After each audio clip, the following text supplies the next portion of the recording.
My name is Shirin Heidari, and I would like to speak about our paper, Sexual and Reproductive Health in Humanitarian Settings at ICPD25+ and Beyond, Consolidating Gains to Ensure Access to Services for All. The paper is published in the Journal of Sexual and Reproductive Health Matters, and I had the pleasure to co-author it with Drs. Monica Onyango and Sarah Chinoweth. A lot has happened since ICPD in 1994 in Cairo. We have made a lot of progress when it comes to SRHR in humanitarian settings, but we also continue to face some important challenges. And in this commentary, we want to draw attention to the important gains made, but also highlight some of the challenges that we need to tackle to improve access. Since this last 25 years, the SRHR in humanitarian crisis has gained much more recognition and is now much better incorporated. The provision of SRHR services is now part of several, if not most, of the humanitarian handbooks and standards and guidelines.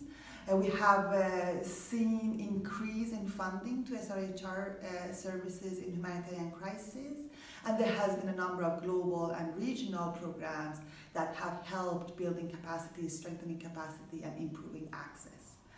However, while it's important to acknowledge this important progress, we also need to be critical and examine the persistent challenges that we have faced. And while we have done some important strides at international policy level, the implementation has been uneven and has been lagging behind. And that has several reasons. Part of that is, of course, a weak health system, shortage of health workforce, and the interruption in the supply chain and so on and so forth. But the massive funding gap remains one of the major challenges. And despite that the funding has increased, it remains insufficient to meet the growing need. And in addition to the financial barriers, political, ideological, cultural and religious factors also influence what SRH services are being prioritized and provided in humanitarian crisis. As an example, safe abortion care remains highly unavailable in most settings. And in addition to these persistent gaps, we're also facing new threats. For one, we have a much larger population that needs to be addressed. We have more than 70 million people who are displaced and uprooted now compared to nearly 23 million in 1994. And with the climate crisis, this population is likely to grow.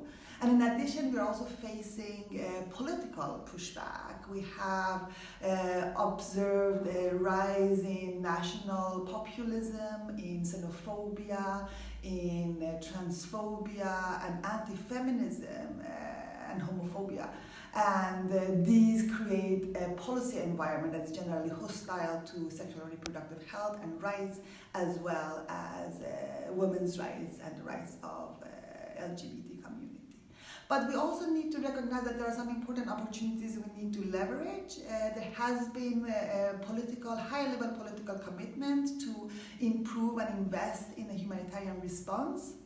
And the Nairobi summit creates an important opportunity for us to ensure that member states and other key actors reaffirm their commitment to sexual and reproductive health services and ensure that an inclusive and a comprehensive sexual and reproductive health response, and not a selective one, is incorporated and integral into their humanitarian obligations. I hope you will enjoy reading our paper. We have more to say about these issues, and please continue to advocate for the right of everyone to respectful sexual and reproductive health care everywhere. Thank you for watching.